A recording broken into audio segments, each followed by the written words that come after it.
Hi friends जय जगन्नाथ।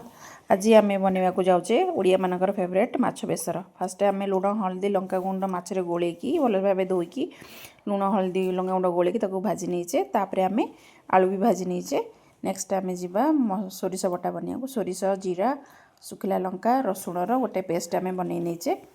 तापर ताकू आम फास्ट पैन रे सोरिष फुटे देकी तापर पियाज टिके देदवा।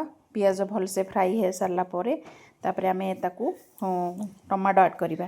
ये टमाटो एबे ऐड कर देछि कहीं सोरिष बटा को बेसी भाजिले सेटा पिता लगे तो से बोली मु आग टमाटो ऐड करके भाजी नहीं। तापर आम सोरिष बटा 2-3 चामच नहीं जाइए। तापर आम पकई देछि हल्दी गुंड लुण स्वाद अनुसार राग आपण हिसाब से आपड़ नहीं पारे।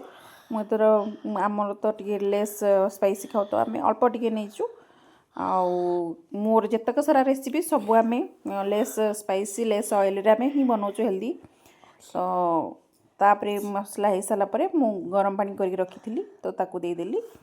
तापर मु रखी गोटे छोट खंडे आंबुल टमाटो जेहेतु पड़ी तो आंबुल गोटे ही मु पकईची। तापर आंबुल जो फुटीगला तो तापर आम माछ पकेबा। माछ आउ भाजी होकर रखि आलू तेरे पकईदवा। से पुणी 5 मिनिट कि 10 मिनिट ताकू आम फुटेबा। फुटे सारापर आमर रेडी हो।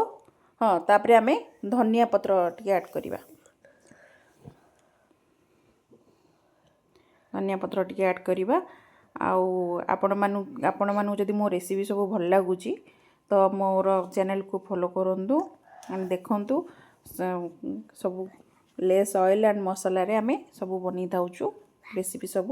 आपन जदि भल लगुच लाइक शेयर सब्सक्राइब टी कर दियंतु। तो आमर एबे हे गला माछ बेसर। आपन जदि भल लगुच कमेंट रे जणांतु।